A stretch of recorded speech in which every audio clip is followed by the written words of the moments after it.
ഒരാൾ അല്ലാ എന്നൊന്ന് പറഞ്ഞാൽ ഏത് സമയമാകട്ടെ, അയാളിങ്ങനെ ഇരുന്നപ്പോ പറഞ്ഞു അല്ലാ, ഒന്ന് കിടന്നപ്പോ പറഞ്ഞു അല്ലാ, നടന്നിട്ട് കുറെ നേരം കുഴങ്ങിയപ്പോ അയാളെ നാവിലൂടെ വന്നു അല്ലാ. വലിയ ദിക്റല്ലേ അത്. അതുകൊണ്ടല്ലേ അഷ്റഫുൽ ഖൽഖ് സ്വല്ലല്ലാഹു അലൈഹി വസല്ലമ തങ്ങൾ നാളെ മഹ്ശറിൽ വരുന്ന ഒരാളെ സംബന്ധിച്ച് തങ്ങൾ പറഞ്ഞു, മഹ്ശറിൽ വന്നിട്ട് മീസാൻ ഇങ്ങനെ തൂക്കുന്ന നേരത്ത് ഒരാളെ ഹസനാത്തിന്റെ തട്ട് വളരെ കുറവായി കാണുന്നു.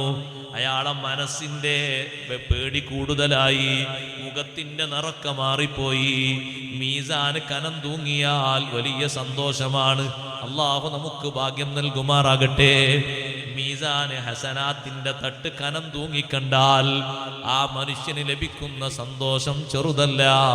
ഹസനാത്തിന്റെ തട്ട് ഇങ്ങനെ കനം കുറഞ്ഞ് തിന്മയുടെ തുലാസ് ഇങ്ങനെ കനം കൂടി വരുമ്പോ ഈ മനുഷ്യന്റെ മുഖത്തിന്റെ നിറം മാറുന്നു, വിഷമം കൂടി വരുന്നു, വാക്കുകൾ ലഭിക്കാതെ തപ്പിത്തടയുന്നു.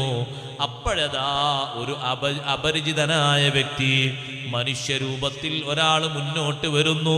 വന്നിട്ട് സഹോദരങ്ങളെ, നമ്മുടെ സിം കാർഡില്ലേ, ചെറിയ സിം കാർഡ് പോലെയുള്ളൊരു ബിത്താഖ, ചെറിയ ഒരു കാർഡ് ഈ ഹസനാത്തിന്റെ തട്ടിലേക്ക് അങ്ങിടുന്നു.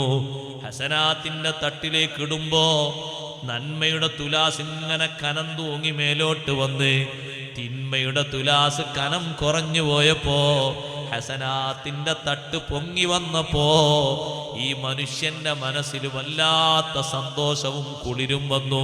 അദ്ദേഹം ചോദിക്കുന്നു, ഇത് എന്താണ്? ഈ കൊണ്ടുവന്നിട്ടത് എന്താണ്? എനിക്കറിയില്ലല്ലോ. നിങ്ങളെന്തോ കാര്യമായ നന്മയാണല്ലോ കൊണ്ടുവന്നിട്ടിരിക്കുന്നത്. കൊണ്ടുവന്നിട്ടാണ് പറയുന്നത്, ഞാൻ അള്ളാഹുവിൻ്റെ ഒരു മലക്കാണ്. എന്ത് മലക്ക് എന്നറിയോ? ദിക്റ് ചൊല്ലുന്നത് പ്രത്യേകം മീതാൻ നിർദ്ദേശിക്കപ്പെട്ട മലക്കുകളെ കൂട്ടത്തിൽ ഒരു മലക്കാണ് ഞാൻ. കൊണ്ടുവന്നിട്ട ദിക്റ് ഏതാന്നറിയുമോ? രോഗഗ്രസ്തരായി നിന്റെ വീട്ടിൽ കുറെ കാലം നീ കിടന്നപ്പോ വേദന കൊണ്ട് ചെരിഞ്ഞും മറിഞ്ഞും കിടക്കുമ്പോ നിന്നെ താങ്ങി പിടിച്ച് വെള്ളം തരാൻ വേണ്ടി, ഭക്ഷണം വാരിക്കോരി തരാൻ വേണ്ടി, വണ്ടിയിലേക്ക് ട്രീറ്റ്മെന്റിന് കൊണ്ടുപോകാൻ വേണ്ടി വെക്കുമ്പോ നിന്നെ അതാ ഒന്ന് പൊക്കിയെടുത്തിട്ട് പുറത്തേക്ക് കൊണ്ടുപോയി ഒന്ന് കാറ്റുകൊള്ളാൻ വേണ്ടി ചാരിയിരുത്തുമ്പോ എല്ലാ ഘട്ടങ്ങളിലും വേദന സഹിച്ചുകൊണ്ട് നിന്റെ നാവിലൂടെ വന്നൊരു ദിക്റുണ്ട്, അല്ലാ അല്ലാ